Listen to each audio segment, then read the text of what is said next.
Matt Turner, who is currently the U.S. men's national team #1 goalkeeper. He wasn't even a part of Nottingham Forest matchday squad against Bournemouth, with Nuno Espirito Santo instead preferring the Belgian Mats Sels. And this is massive concern, Herc. Of course it is, because it's not a one-off situation. This was a player that wasn't in the works last season. He was in and out last season, became the third choice goalkeeper, and here he is, not even suiting up, not even on the roster right now.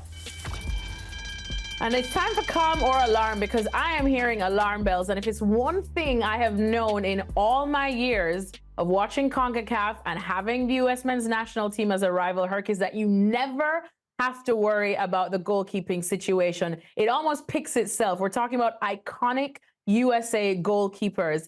Now, though, it's almost like, where do you turn? What do you do? And then on the other hand, we have someone who we saw earlier in Zack Steffen, who is probably looking like maybe one of the better options, dare I say, at the moment. Where does this put Mauricio Pochettino's thinking, do you think? And what's he going to be looking at coming in? Because the Zack Steffen situation, remember, we had the sit down and we spoke about him, and he was told that he had to play consistent football under Greg Berhalter, which is why he left. He had his time at Borough. He's playing consistent football now, and the current USA #1 is not.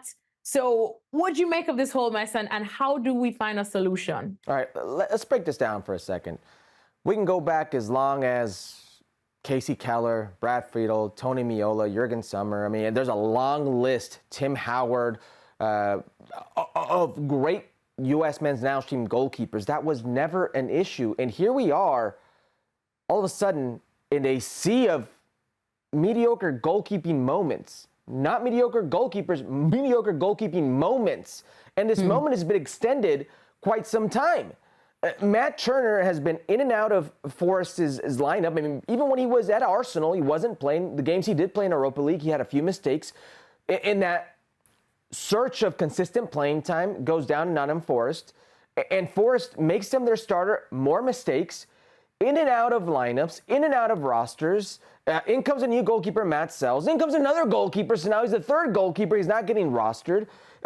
You look at a Sean Johnson, who's been oft injured in the last year or so, who you realistically wouldn't say would be in your top 3 goalkeepers heading to the next World Cup. So you go to Gaga Slonina, who's the great promise, a great hope when it comes to goalkeepers. At a young age, a teenager who gets sold to Chelsea. He's now in the 3rd division of English football in that pyramid, and that is fine.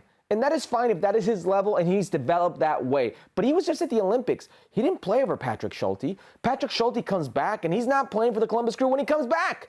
You know, Wilfred Nancy says, hold on a second. I'm going with my number 2, who's the Guatemalan national team goalkeeper. So it really is trying times if you're a U.S. men's national team fan when it comes to the goalkeeping position. And what makes this worse is right now, maybe the guy who should have been at the World Cup, and I'm not saying should have been a starter, but should have been at the World Cup because he was the constant #1 with Greg Berhalter. He was Greg Berhalter's boy, Greg Berhalter's guy.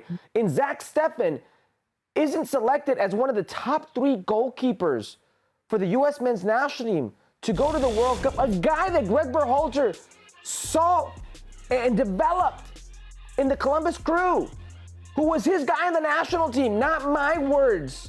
Matt Turner's words. Matt Turner was on this show and said, Greg Berhalter, every game, every important game, has given it to Zack Steffen. Mexico, Costa Rica, all the big games, Zack Steffen. And Zack Steffen's not in the top 3 of the goalkeepers to go to the World Cup so he can make Matt Turner feel more at ease. And here we are, square one. Here we are, back to where we started. And guess who is playing? And guess who is doing well? It's Zack Steffen, a guy that has a chip on his shoulder, as he should right now, and is still younger than Matt Turner. All these guys are 29, heading to be 30. Matt Turner already 30. It's saying, wait a second, I'm still here. Wait a second, I'm the guy that went and played at City. I'm the guy that has won trophies. I'm the guy that has proven in big games in the past for the U.S. men's national team. Granted, Matt Turner is going to raise his hand and say, well, I'm the guy that posted shutouts at the World Cup. But now we have a fight. It's no longer Greg Berhalter. It's an actual battle. And Mauricio Pochettino, he's going to say, you've got history with this coach. but I want to see who can get history with me here. So we got an open competition in my eyes, and Zack Steffen firmly in the mix. I'm sure that's exactly what he would like to hear, because it is a bit wild to think how far he has been out, or how long he's been out of the situation. So with that said, and with the other options, then, is Ethan Horvath now fallen down to third or maybe even fourth pick for you? This is the thing with a third goalkeeper, and I've played with plenty of great third goalkeepers. Oftentimes, the third goalkeeper isn't a guy where it's about level. It's a guy where it's about, can you be a good presence in the locker room? Can you be a good glue guy? Can you make the other players compete? It's all about dynamics on a team. It isn't always just level. There are certain dynamics that come to a team, and usually, most notably, that position of the third goalkeeper falls into that dynamic. So if it's a situation where you say, what is he providing at the expense of, at the expense of who? If what you're doing is saying Ethan Horvath is our third goalkeeper at the expense of a Gaga Slonina or a Patrick Schulte, who could maybe be that potential number one, what are you really getting out of it? He's been a great servant, but he was on the Copa America team, not this last go around, but before that in 2016. So Ethan Horvath has been there, done that. At some point, you have to say, he's not graduated. What does he do for me?